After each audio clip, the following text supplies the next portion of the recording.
Hi everyone, welcome to Off the Podium. I have composer Alicia Grant with me today. Welcome to Off the Podium, Alicia. Oh, thank you, Tigran. Nice to be here. The first thing, we'll get to your career, but the first thing that I saw when reading about you was that you compose for orchestras, and I found that interesting and awesome because over the past few years, talking to a lot of composers, it seems like a lot of them compose for chamber music or chamber ensembles, but not for orchestras so much. At least that's what I've realized talking to a lot of them.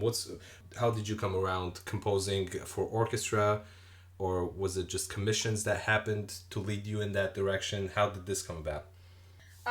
It was commissions, but it was also, I tended to write for orchestra when I was at Oxford and I was doing my PhD, actually they call it DPhil over there, in composition, and it did require large-scale works, and they wanted to see, works for large forces as well. So it was very fortuitous that I got these orchestral commissions at the same time, and I just relished composing for orchestra because it's just so colourful and the possibilities are endless.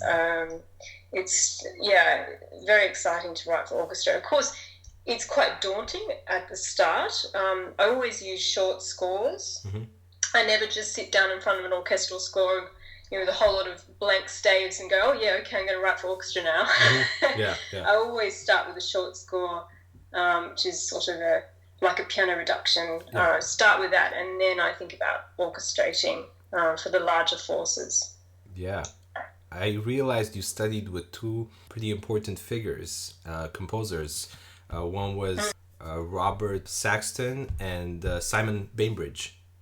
That's right, in the UK, yes. So fantastic composers, yes. How did that come about? Was it just school, or you particularly wanted to go to those schools to study with these people? Initially, it was that I wanted to study at the Royal Academy of Music, mm-hmm. and I ended up studying with Simon Bainbridge, which was terrific.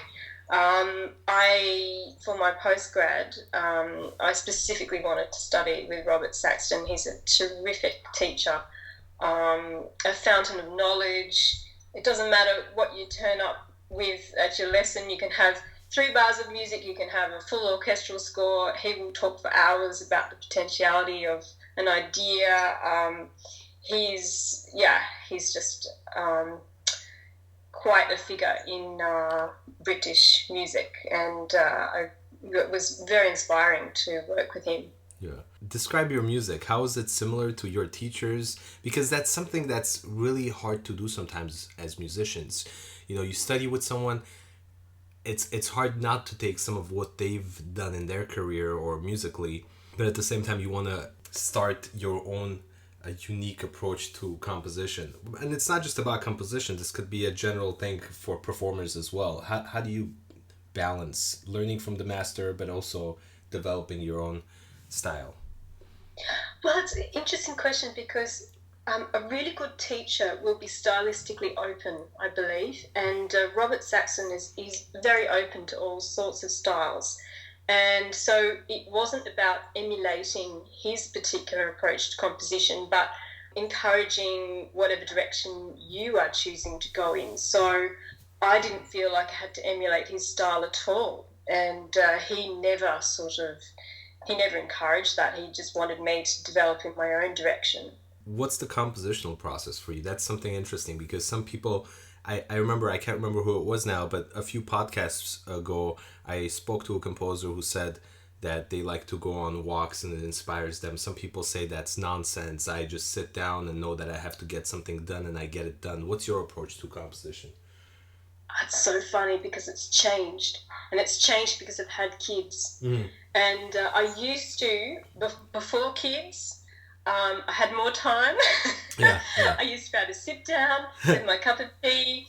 I used to be able to get into the zone, just clear my mind of concepts. And, I had the time to focus on that creative space. Now I have 20 minutes free. I say to myself, right, got to write music now, and I do it. That's interesting. So it's funny how it's changed. I no longer have that luxury of sort of getting in the creative space. Yeah, you're in Australia now. Yes, yes. How did that come about from England to Australia? Are you Australian or? I'm Australian. Yes, I see. Okay, Australian. So I grew up here, and I went across to London to study, and I was in the UK for a total of 10 years, Wow. and then I came back to Australia. I was actually quite homesick toward the end. Wow. So the only reason you came back is because you missed it, not because of other musical opportunities. Yeah. Look, to be honest, I think it would have made more sense in my career to stay in the UK. Yeah. But it was the emotional ties with Australia, and just also my husband and I were thinking of having a family, and we thought, well, look, we're going to put roots down. Should we stay in Europe, or should we take the big leap and move to Australia? Because he loves Australia as well. And so we took the big leap, and had to adjust to that, but it's been great. Yeah, I'm sure many of us listening to this know how the musical culture is in England, but not many of us know what it is like in Australia. So how is the orchestral scene? How's the compositional scene and new music, new musical groups and all this? How's that scene in Australia? Look, it's lively. It's a smaller pond than somewhere like the UK, where you just have so much going on, particularly in London, for example. You look at the variety of lunchtime concerts available on a given Tuesday or something, and you've got 50 concerts to choose from. Yeah. There's less going on in terms of, we have a smaller population, so it's a smaller pond. But relative to that population, it's very lively, and we have terrific groups, wonderful orchestras. Each state has its own orchestra. We have great chamber music groups. You've probably heard of the Australian Chamber Orchestra. Of course, yeah. You might have heard of Musica Viva, which runs and organises a lot of the chamber music concerts across the country, and invites international guests. I might have read that in your bio, maybe. Did you work with them? Yes, so last year I had a commission from Musica Viva for a piano quintet, and that was premiered at this wonderful festival out in the vineyard country, out in Mudgee. And there was this festival called the Huntington Estate Music Festival, which is a chamber music festival among the vineyards with beautiful wine. Wow, that's amazing. It's a pretty special festival. Yeah. Yes, I had a piece premiered there last year. So there's, for conductors, for instrumentalists, it varies from country to country, the approach, the audition process, and all of this. I always found that it is the hardest for composers. I mean, how do you go about this? How do you promote your music? I mean, you could do some competitions. You could do some of those composer call for scores type of things. But how do you promote your music? I mean, where do you even start? Look, it's very hard. I mean, I'm now too old for all those young aspiring composer workshops and that sort of thing. Yeah. But look, it is word of mouth, and it's hard because it really comes down to who you know, unfortunately. Yeah. And it's difficult. There are some competitions which are worth trying out for, and I sometimes think with competitions that it's not necessarily about trying to win that particular competition, but just sort of getting your music out there, and a panel of perhaps distinguished composers will be looking at your music and seeing where you're at, and I mean that sort of exposure is good. Yeah. It doesn't really matter what the outcome is. Of course, the more performances you have, the more your music and your name is getting out there. Yeah. So, for example, that piano quintet, which was performed at the Huntington Estate Music Festival last year, a lady in the audience heard the quintet and then wanted to commission me as a result of hearing that premiere. So It sort of has like a snowball effect. Yeah. Once you start getting performed at places, people start getting to know your music, people want to commission you, etc. So there is a almost exponential growth with regard to word of mouth, I find. Yeah. Initially it can be very, very slow, but then it can really build momentum. Yeah, and speaking of commissioned works, I realized you wrote the Anzac Anthem. Did I pronounce that right? Anzac Anthem, that's right, yes. Can you tell us a bit about what the day is, what Anzac Day is, and what the significance of that is for Australians and the region in general, and how you came about that commission, since we're speaking about commissions, if that was a commission? Okay, so Anzac Day, it's a commemorative day. It is to commemorate the Gallipoli landings in the First World War, and it's for Australian and New Zealand soldiers. It was a terrible disaster at the time, a lot of loss of life. Many young men went across to Gallipoli, lost their lives, and it impacted both nations, both Australia and New Zealand. And ever since that tragic loss of life, it's been a national day of remembrance, Anzac Day.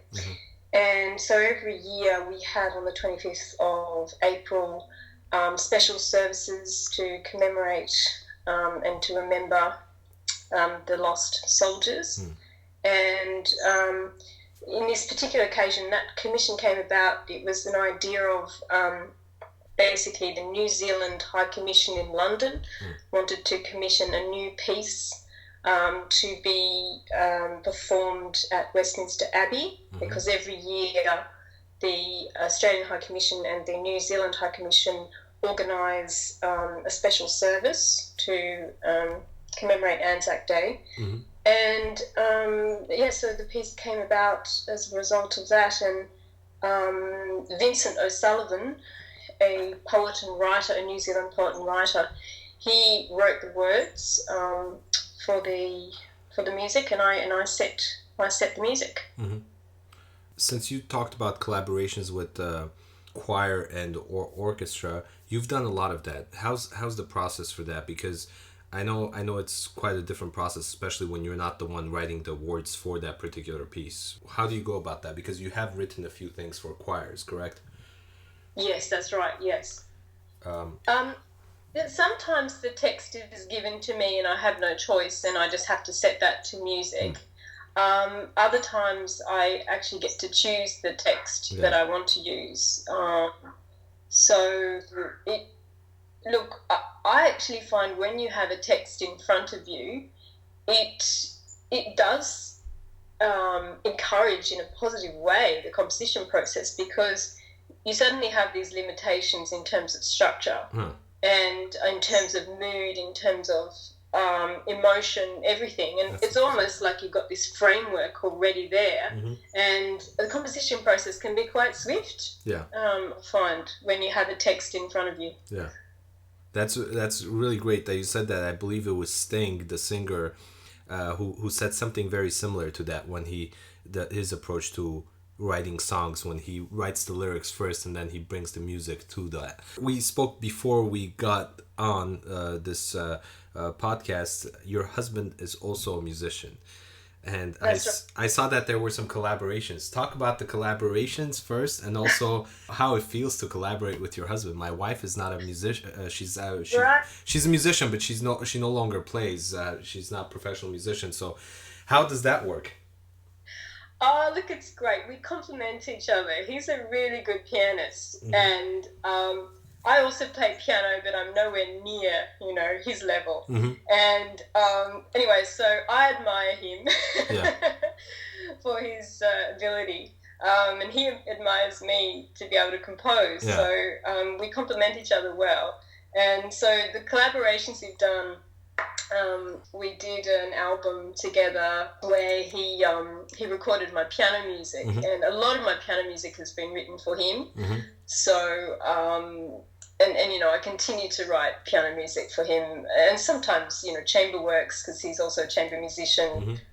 He'll play the piano part in a chamber work. So it works really well. I'm very lucky in that respect that, he's kind of like my promoter. Alicia, you're so humble. I was hoping you would talk about the grant that you received, and that was in collaboration with your husband, I believe, right? And, from Royal Academy of Music, there was some kind of a grant you received. Oh, I've had a few scholarships and things for my studies. Yeah.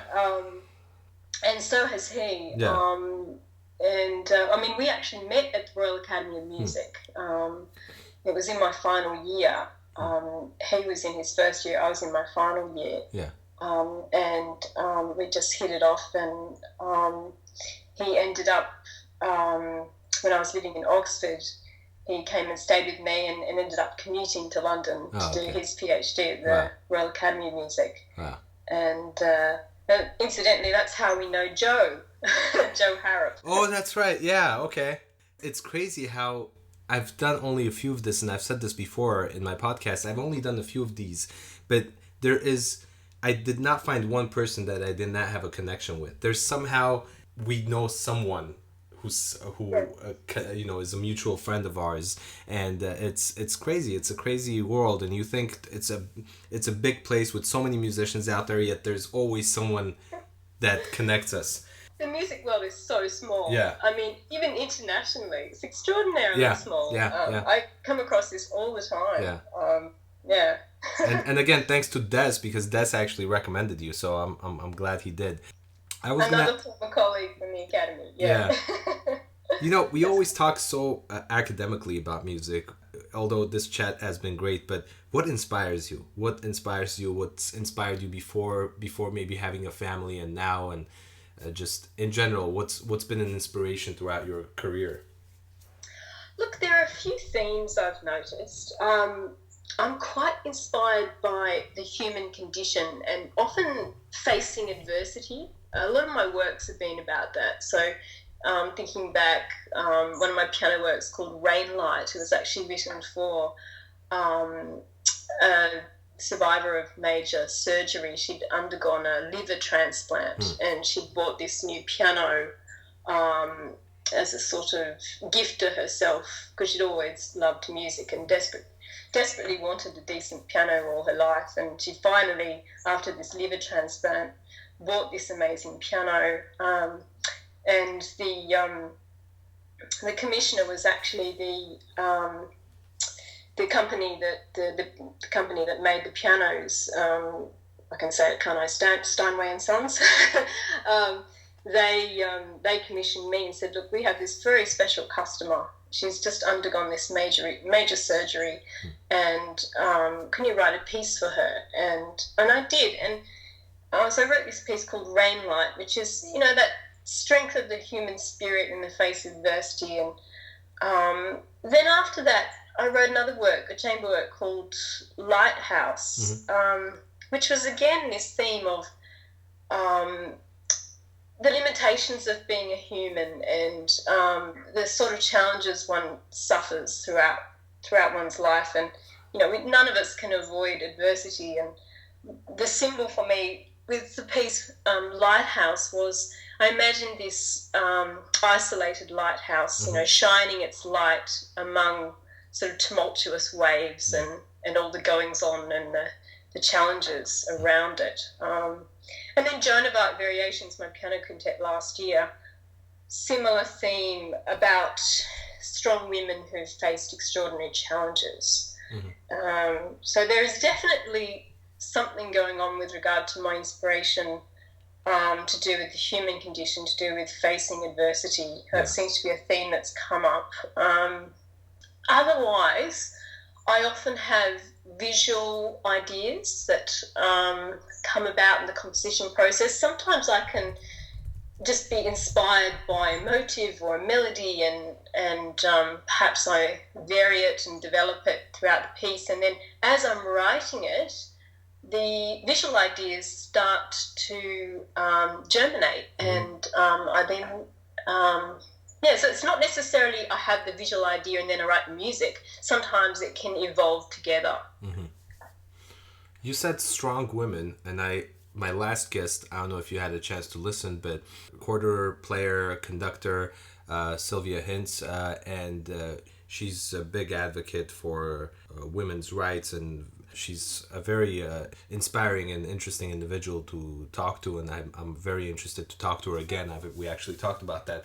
How have you felt being in that, I guess sometimes it's called the male dominant field? How did you feel? How has it changed over your lifetime, if it has, if you've noticed, and how do you feel? Have you felt that you have not gotten certain opportunities sometimes? Just about your experience, if you don't mind.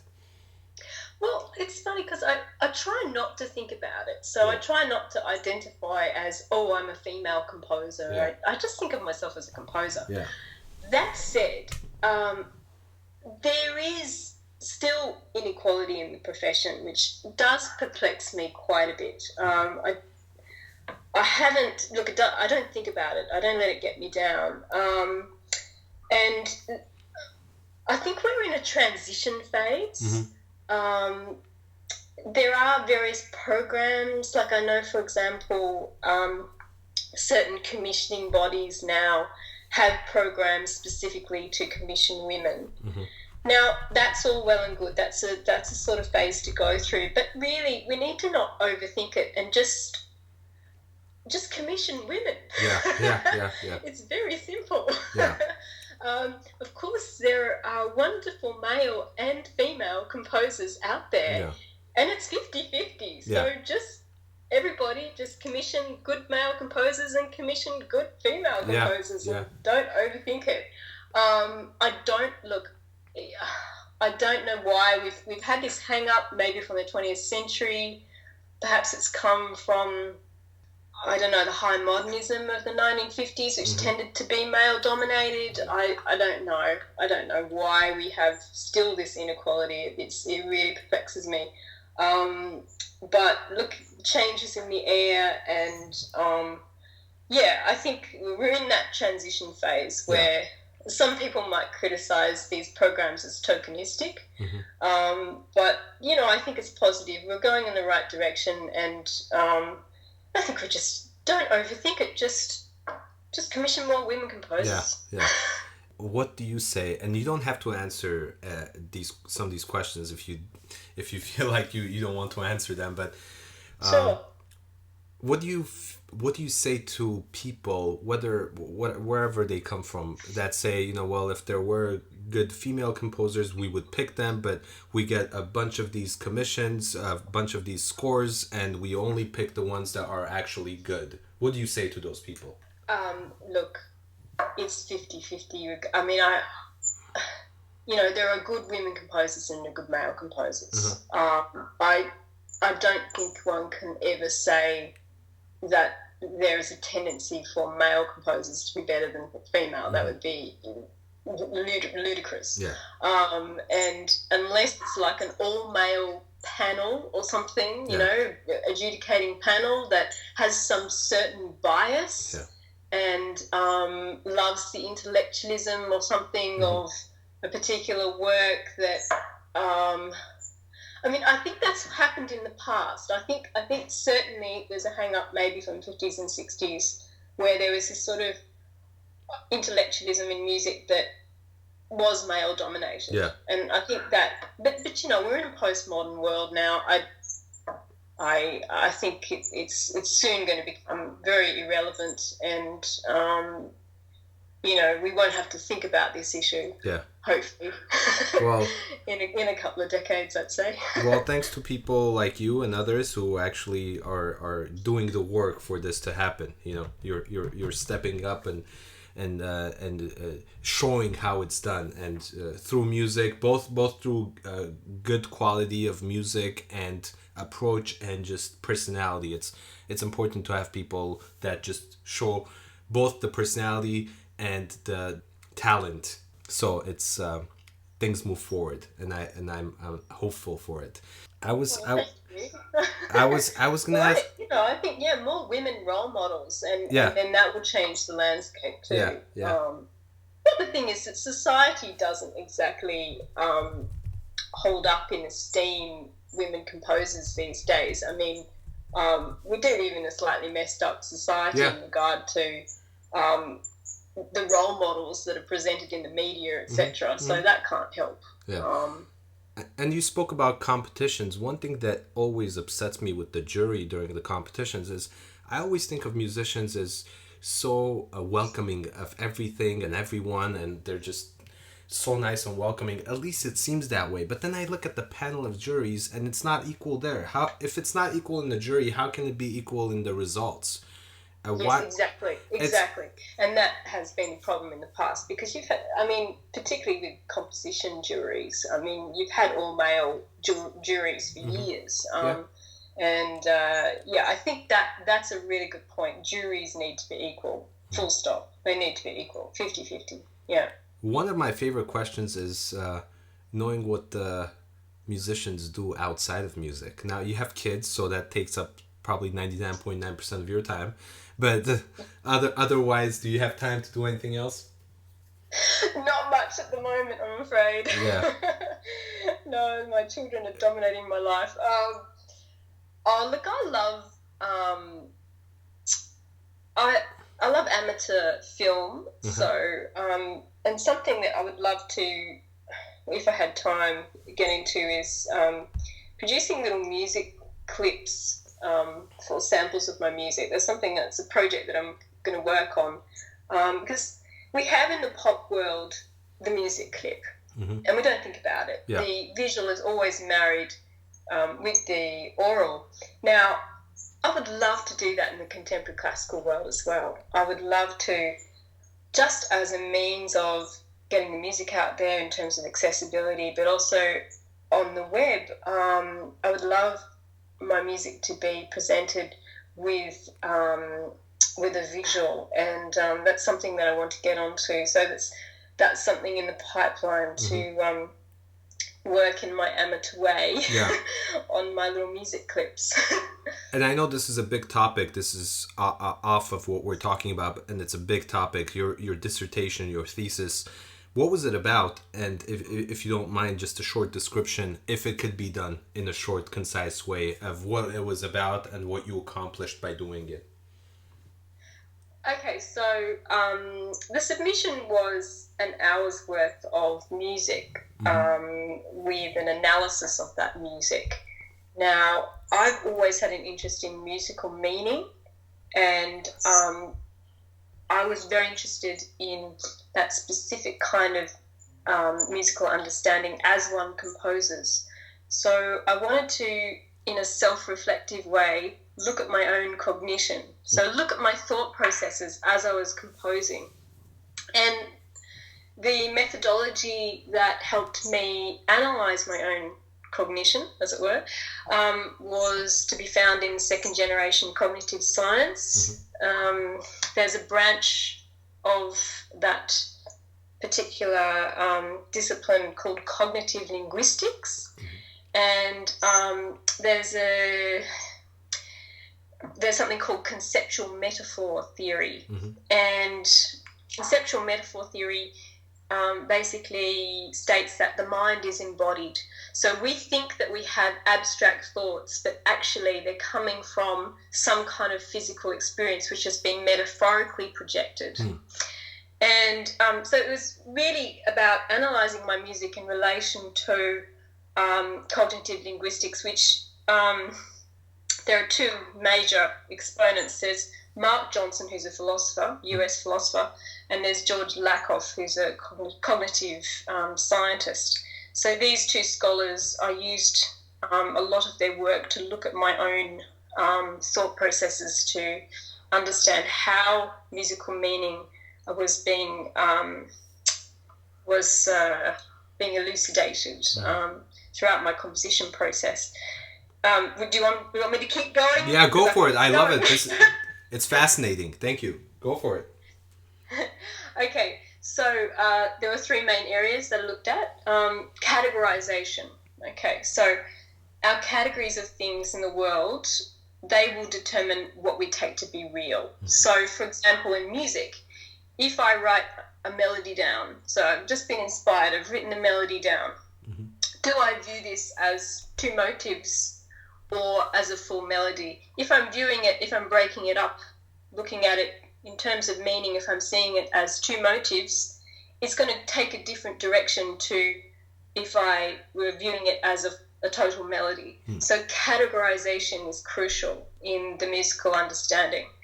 Then there's something called image schemata. Now, image schemata are patterns of bodily experience that get projected into the mind abstractly. So an example would be, let's have a look at musical pitch, for example. We view musical pitch in relation to spatial orientation. So we think of up and down, high and low. Now, where does this come from? This has come from, according to this theory, the verticality schema. So we will relate making a low sound with our chest resonating, perhaps, and making a high sound with it being higher up in our heads.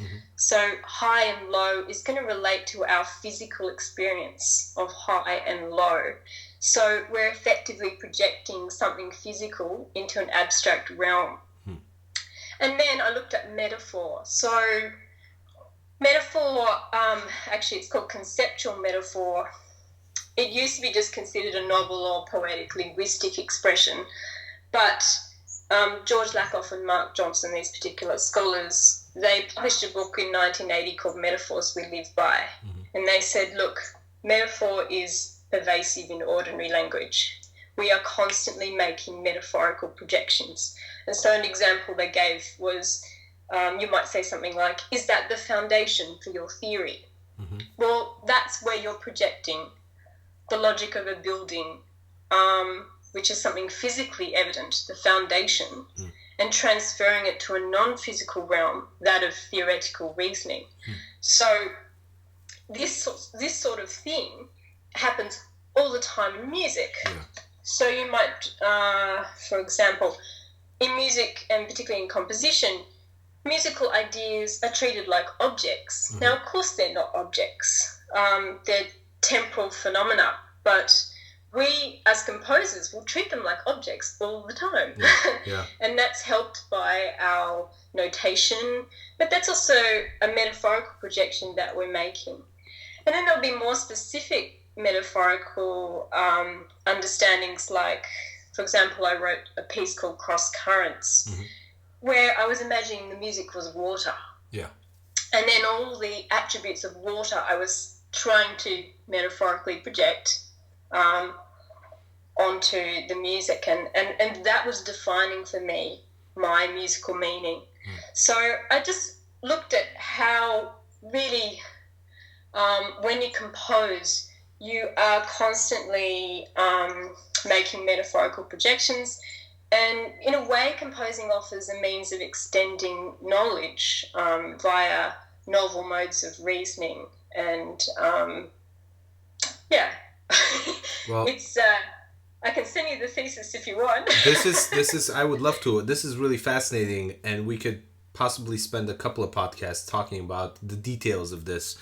But it can go on and on. it's really fascinating, and I'm glad I asked you about this, because it's really great, and hopefully we'll have you back on to talk about this. But I wanted to move on and ask you about current projects. What current projects do you have? Okay, so I've just finished a solo harp piece. Actually, it's 3 pieces together, and that's for Australian harpist Jacinta Dennett. And my next project is a trio for clarinet, viola, and piano, and it's for a US violist, Matthew Lipman. I don't know if you know Matthew Lipman. No, I don't. Well, it's for that Kegel start. I always think of Mozart's Kegel start instrumentation. Which I've never written before. So it's going to be interesting, and I think it's going to work really well to have clarinet with viola. That would be beautiful. The two blend well. So I'm looking forward to writing it. So that's the next project. And lastly, what advice would you give to young musicians in their career? What if they want to be musicians or if they're practicing music? Any advice, since you've gone through the whole path of everything you've done from your early degrees to your doctoral degree to what you do now? What have you gathered that you would tell our young musicians? I would say try to have a little bit of a buffer to the real world. So you need a little bit of, particularly as a composer, you need a bit of a greenhouse period. So where the plant is in the greenhouse and it's maturing, and then once it's old enough, it's then put outside in the elements. I think my studies, for example, it was almost like my greenhouse. You are living in a little bit of a bubble, but at the same time you're able to develop your craft, and you're in that sort of buffered, safe environment. And because it is hard out there, it's very, very hard to make a living. For example, in composition, you end up inevitably having to teach, which is, there's nothing wrong with that, but teaching's wonderful. But you might, as a young composer, you might think, I'm just going to live off my commissions, and I'm going to just live off my royalties and so on. Well, it's going to take years until perhaps that's possible. Although, who knows? I'm open. There are some amazing young composers who manage. But for the mainstream, for the rest of us, it is very, very hard when you first start. And so you will need to use teaching as a bit of a backup in terms of your bread and butter income. And just keep the study going for as long as you can. Just have that buffer period before you launch into the real world. And teaching is great because it helps you learn, and most importantly, it inspires and educates the future generations, because we want kids, we want the youth, whether they're 6 or 26 or 36, studying at a college or elementary or middle school, we want to inspire them. So even if they go out and they become a doctor or a scientist or a lawyer, whatever they do, they are always they always remember the inspiration that music gave them. And hopefully we'll have these people that will be so inspired that they will eventually help support the arts in the different ways that the people support. They're the future audiences too. And they're the future appreciation societies. And it's true that, even if it doesn't become your career, it stays with you, that level of inspiration. And even, if you're a performer, working in groups, and chamber music, for example, is just so, what's the word? So uplifting, potentially. And a wonderful break from the everyday. And if you can stay, if music doesn't become your career, or if you can stay in a group, or even if it's just your local choral society or something like that, that's fantastic. That keeps it alive, I think. Alicia, thank you so much for joining me. Is there anything you want to say that we missed? I'm sure there's so much to talk about, but is there anything that you want to say? No, just enjoyed having a chat. It's been wonderful. Yeah, it was great. And hopefully we'll have your husband at some point, or maybe we'll have two of you at the same time. How would that work? It'll have to require major babysitting. We'll get my husband on. I'll persuade him. Sounds good. Well, thank you so much for joining me. It's been a pleasure, and this was a great chat. It really was. And hopefully we'll have you back on at some point. Thanks so much, Tigran. You have a good day. Thank you. Take care. See you. Bye-bye. See you.